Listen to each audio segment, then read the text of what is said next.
नमस्कार दोस्तों, मैं सूरज शर्मा और आपका मेरे YouTube channel all in one Suraj Sharma पर स्वागत है। आज का दिन बेहद खास है और आज ही के दिन मैं नया टॉपिक एक शुरुआत करने जा रहा हूँ। आज 23 मार्च है, जो शहीद दिवस के रूप में आज भारत के वीर सपूत भगत सिंह जी को फांसी दी गई थी। इसलिए संपूर्ण भारत भगत सिंह जी की याद में आज शहीद दिवस मनाता है। तो आज उन्हीं की तरह उत्साह लेकर, कुछ करने का जुनून लेकर चलिए आज हम शुरुआत करते हैं एक टॉपिक भारत का संवैधानिक विकास, जो कि भारत के संवैधानिक विकास में सेकंड ग्रेड में आरपीएससी में लगा हुआ है। इसके पहले इसमें केवल 2 ही अधिनियम पूछे जाते थे, 1919 का भारत शासन अधिनियम और 1935 का भारत शासन अधिनियम, जिसमें अभी 2026 में परीक्षा होगी, उसके लिए आरपीएससी ने सिलेबस को चेंज कर दिया है। और इसमें संपूर्ण अधिनियम संवैधानिक विकास 1773 के रेगुलेटिंग एक्ट से लेकर भारत स्वतंत्रता अधिनियम 1947 तक सभी अधिनियमों को इसमें जोड़ दिया है। ये बहुत ही इंपॉर्टेंट टॉपिक है। इसमें इंडियन पॉलिटी में 2 से 3 क्वेश्चन आने का आपको चांस है।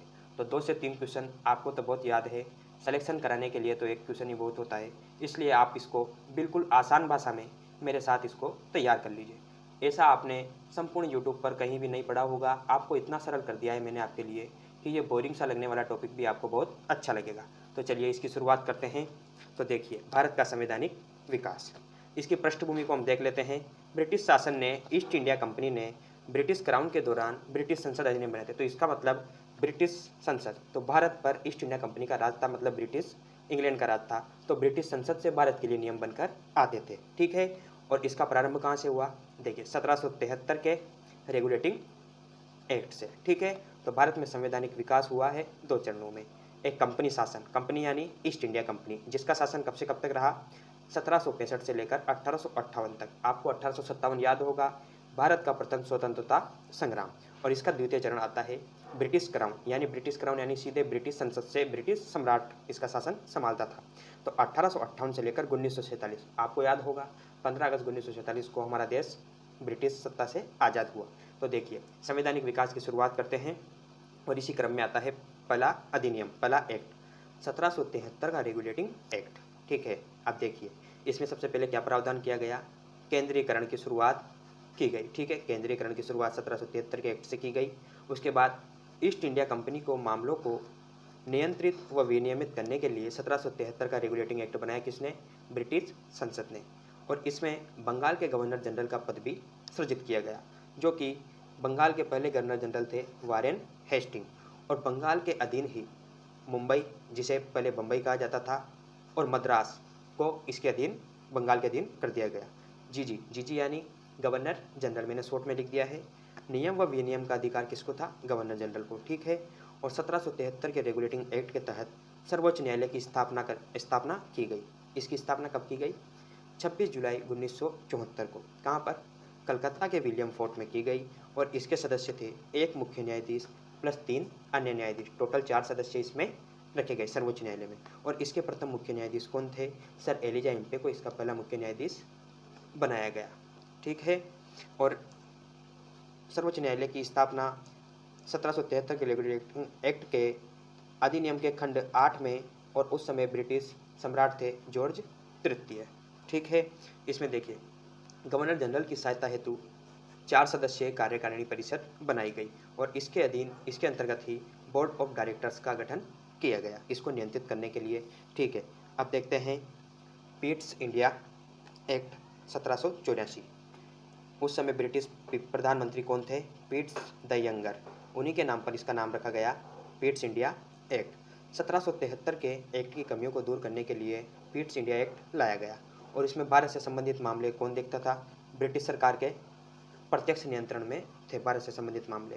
इसके अंतर्गत निदेशक मंडल बनाया गया, जो कि ईस्ट इंडिया कंपनी के वाणिज्यिक कार्यों, वाणिज्यिक यानी व्यापार संबंधित गतिविधियों को जांचने के लिए बनाया गया था। और बोर्ड ऑफ कंट्रोल का गठन किया गया, जो कि 6 सदस्यीय था। इसमें गवर्नर जनरल की काउंसिल थी। गवर्नर जनरल की काउंसिल को कहाँ स्थापित किया गया? बम्बई में और मद्रास में। और गवर्नर जनरल की परिषद को, सदस्यों की संख्या को कम किया गया। पहले 4 सदस्य थे, अब टोटल 3 सदस्य कर दिए गए, ठीक है। आगे देखते हैं इसी क्रम में 1813 का charter act, east India company का एकाधिकार 1813 में समाप्त कर दिया गया। मैंने ये पॉइंट बहुत ही शॉर्ट नोट्स के रूप में लिखे हैं, तो आपको इनको तो बिल्कुल याद कर लेना है। इसके बाहर एक भी क्वेश्चन मैं आपसे वादा करता हूँ नहीं आएगा, ठीक है।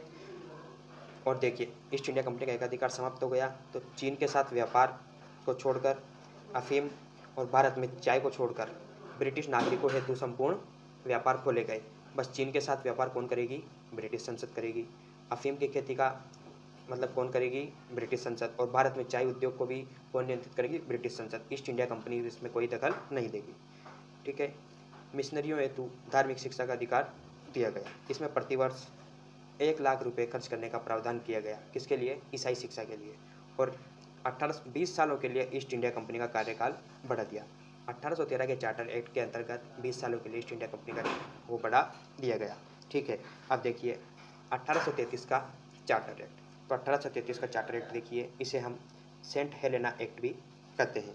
ब्रिटिश भारत में केंद्रीयकरण की शुरुआत के लिए निर्णायक कदम माना जाता है 1833 का चार्टर एक्ट। इसके अंतर्गत बंगाल के गवर्नर जनरल को भारत का गवर्नर जनरल बनाया गया, ठीक है। पहले बंगाल का गवर्नर जनरल था, जो कब बनाया गया था? 1773 के रेगुलेटिंग एक्ट में।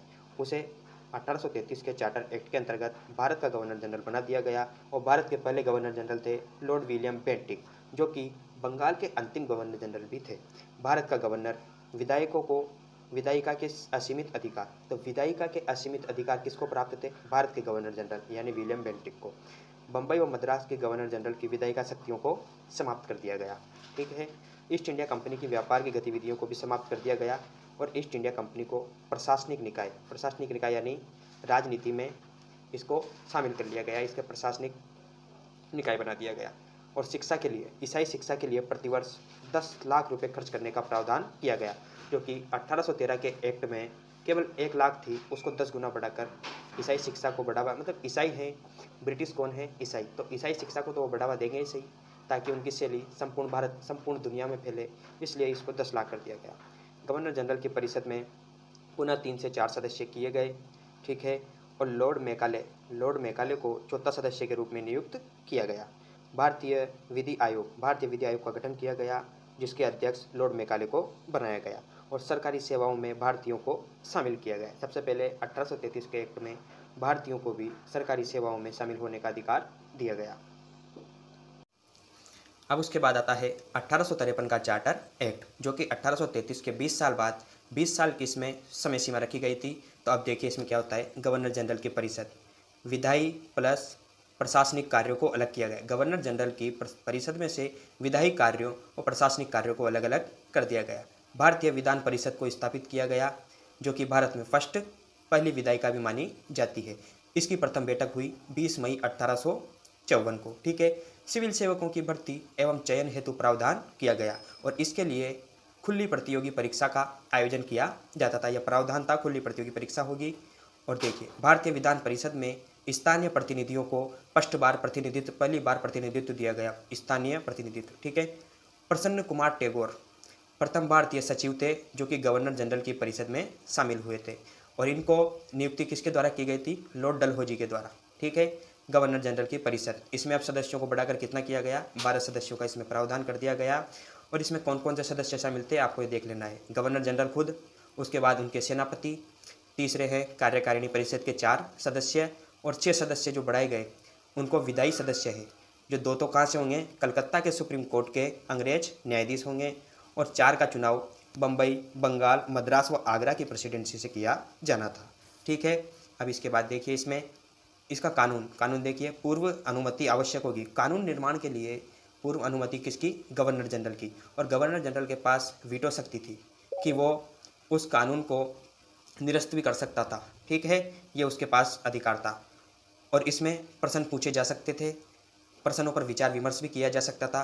और बंगाल हेतु पृथक गवर्नर बनाया गया। 1853 के चार्टर एक्ट में बंगाल के लिए पृथक गवर्नर बनाया गया। अब देखते हैं भारत सरकार अधिनियम 1858, जिसका शासन ईस्ट इंडिया कंपनी को शासन को समाप्त कर दिया गया। और ये अधिनियम आया था भारतीय स्वतंत्रता संग्राम 1857 के बाद, जब ईस्ट इंडिया कंपनी का शासन था। इन्होंने भारत पर बहुत अत्याचार किए और भारतीयों में जन जागृति जागने लगी, रोष था। इसलिए ईस्ट इंडिया कंपनी के अधिकारों को समाप्त कर ब्रिटिश क्राउन ने 1858 के बाद से संपूर्ण शासन अपने अधीन कर लिया, ठीक है। इसकी उद्घोषणा की गई 1 नवंबर 1858 को ब्रिटिश साम्राज्ञी द्वारा, यानी क्वीन एलिजाबेथ द्वारा, ठीक है। उसके बाद इसमें प्रावधान किया गया गवर्नर जनरल की शक्तियों को बढ़ा दिया गया, इसमें शक्तियों को और विस्तार किया गया। गवर्नर जनरल की देशी रियासतों में गवर्नर जनरल को 1858 के एक्ट के अधीन क्या कहा गया, वायसराय कहा जाने लगा। वायसराय, जो भारत के पहले वायसराय कौन बने, लॉर्ड कैनिंग। लॉर्ड कैनिंग को भारत का पहला वायसराय कहा जाता है।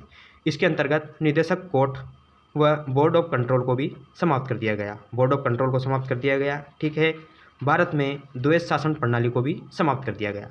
भारत में द्वैध शासन प्रणाली को 1858 के द्वारा समाप्त कर दिया गया। आपको पेपर में ऐसे क्वेश्चन बिल्कुल सीधे मिल जाएंगे, आपको बस इनको अच्छे से पढ़ लेना है, उसके बाद आपका एक भी क्वेश्चन गलत नहीं जाएगा। और 1858 के भारत शासन अधिनियम के अंतर्गत सबसे महत्वपूर्ण क्वेश्चन जो पूछा जाता है, भारत सचिव का पद सृजित किया गया। भारत सचिव का पद कौन से अधिनियम के तहत सृजित किया गया, तो आपको आंसर देना है भारत शासन अधिनियम 1858 के।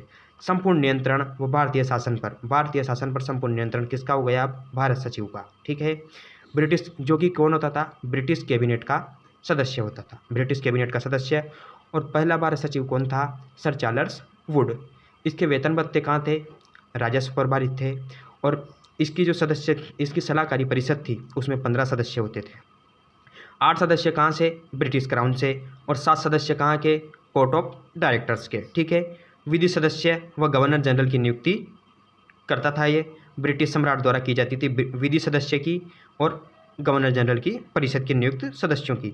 भारत सचिव वार्षिक विवरण का, प्रगति का विवरण देता था किसको, ब्रिटिश संसद में।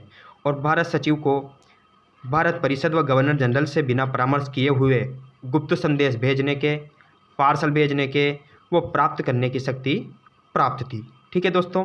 आगे बढ़ते हैं। अब आप देखिए 1861 का भारत परिषद अधिनियम।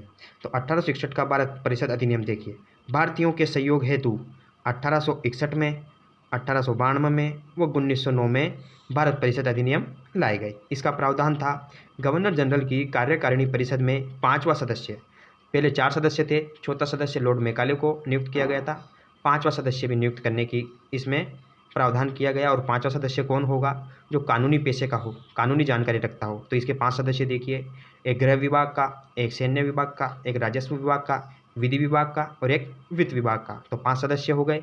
पहली बार गैर सरकारी भारतीयों को भी प्रतिनिधित्व दिया गया। 1861 के अधिनियम के तहत भारत के गैर प्रतिनिधित्व भारतीयों को भी इसमें प्रतिनिधित्व दिया गया। 1862 में 3 भारतीयों को मनोनीत किया गया, किसके द्वारा, लॉर्ड कैनिंग द्वारा, ठीक है। बनारस के राजा को, एक तो थे बनारस के राजा, दूसरे थे पटियाला के राजा और तीसरे थे सर दिनकर राव। इनको पहली बार कहाँ पर नियुक्त किया गया, गवर्नर जनरल की कार्यकारी परिषद में, ठीक है। गवर्नर जनरल की कार्यकारी परिषद का इसमें विस्तार किया गया। विधि निर्माण हेतु गवर्नर जनरल की कार्यकारी परिषद का विस्तार किया गया। अब इसमें सदस्य 6 से तो कम, मतलब न्यूनतम तो 6 और अधिकतम 12 होंगे, मतलब न्यूनतम 6 अधिकतम 12, इससे अधिक नहीं होगी। और इसका कार्यकाल कब तक होगा, 2 वर्ष तक। और इसमें क्या प्रावधान था, आधे सदस्य गैर सरकारी होंगे, यानी मतलब अगर इसमें टोटल 12 सदस्य हैं तो उसका 1/2, आधे 6 सदस्य क्या होंगे, गैर सरकारी सदस्य होंगे, ठीक है। विकेंद्रीकरण पुनः आरंभ किया गया। इसमें विकेंद्रीकरण को पुनः आरंभ किया गया 1861 के भारत परिषद अधिनियम के द्वारा। और बम्बई व मद्रास में विधायी शक्तियाँ वापस दी गई, जो पहले समाप्त कर दी गई थी।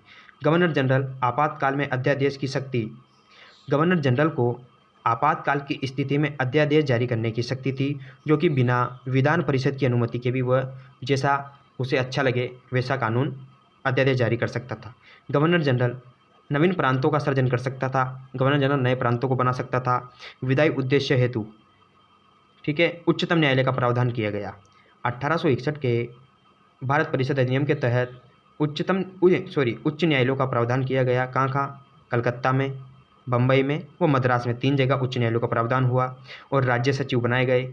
कोई भी विधेयक, राज्य सचिव किसी भी विधेयक को, राज्य सचिव यानी भारत सचिव किसी भी विधेयक को भंग कर सकता था। वो गवर्नर जनरल द्वारा पारित किसी भी विधेयक, गवर्नर जनरल व उसकी परिषद द्वारा किसी भी पारित अधिनियम को भंग कर सकता था, ठीक है। इसके बाद देखिए आप 1892 का भारत परिषद अधिनियम, पहला आया 1861 में, दूसरा आया 1892 में, तीसरा आएगा 1909 में। तो देखिए गैर सरकारी सदस्यों की संख्या में इसमें क्या की गई, वृद्धि की गई। केंद्र व प्रांतों में दोनों में क्या की गई, गैर सरकारी सदस्यों की संख्या में वृद्धि। परंतु गैर सरकारी सदस्यों की संख्या को क्या नहीं था, बहुमत नहीं था। गवर्नर जनरल विधान परिषद का विस्तार किया गया। गवर्नर जनरल की विधान परिषद का विस्तार किया गया। पहले इसमें न्यूनतम सदस्य 6 थे, अधिकतम कितने थे 12। अब न्यूनतम सदस्य 10 कर दिए गए व अधिकतम सदस्य कितने कर दिए गए 16 कर दिए गए। ठीक है, 4 अतिरिक्त सदस्यों को जोड़ा गया। 4 सदस्य तो कहाँ से आएंगे, प्रांतीय परिषद से और कलकत्ता से। ठीक है, कलकत्ता के चैम्बर ऑफ कॉमर्स के गैर सरकारी सदस्यों की अनुशंसा पर वायसराय द्वारा नामित किया जाएगा। विधान परिषद की कार्यों में वृद्धि की गई। 1892 के भारत परिषद अधिनियम से विधान परिषद के कार्यों में वृद्धि की गई। बजट पर ये बहस कर सकते थे, बजट पर बहस करने का इनको अधिकार दिया गया। उसके बाद कार्यपालिका में प्रश्न व उत्तर देने के लिए इनको बाध्य किया गया। उसके बाद भारतीय परिषद का पहला प्रश्न भारतीय परिषद में देखिए जो अधिकार दिया गया था उसमें किसने पूछा, 16 फरवरी 1893 को पहला प्रश्न 16 फरवरी 1893 को पहला प्रश्न पूछा गया और अप्रत्यक्ष चुनाव का प्रावधान किया गया। 1892 के भारत परिषद अधिनियम से अप्रत्यक्ष चुनाव का प्रावधान किया गया, लेकिन इसमें चुनाव शब्द का प्रयोग नहीं किया गया था। ठीक है, केंद्रीय विधानमंडल में 5 गैर सरकारी सदस्यों की नियुक्ति की गई। केंद्रीय विधानमंडल में 5 गैर सरकारी सदस्यों की नियुक्ति की गई। प्रांतीय विधानमंडल के सदस्यों द्वारा गैर सरकारी 5 सदस्यों की नियुक्ति की गई। गवर्नर जनरल की विधान परिषद भारतीय विधान परिषद, गवर्नर जनरल की विधान परिषद को ही भारतीय विधान परिषद कहा गया। संसदीय शासन परोक्ष रूप से प्रारंभ तथा प्रतिनिधित्व शासन की नींव। और भारतीयों के लिए संसदीय शासन की स्थापना की जानी थी, उसके लिए इसको आप नींव मान सकते हैं। प्रतिनिधित्व शासन या संसदीय शासन की नींव किसमें दी गई, 1892 के भारत परिषद अधिनियम में। और फिरोज शाह मेहता को पहले निर्वाचित भारतीय सदस्य किए गए। तो फिरोज शाह मेहता पहले भारतीय निर्वाचित सदस्य किए गए।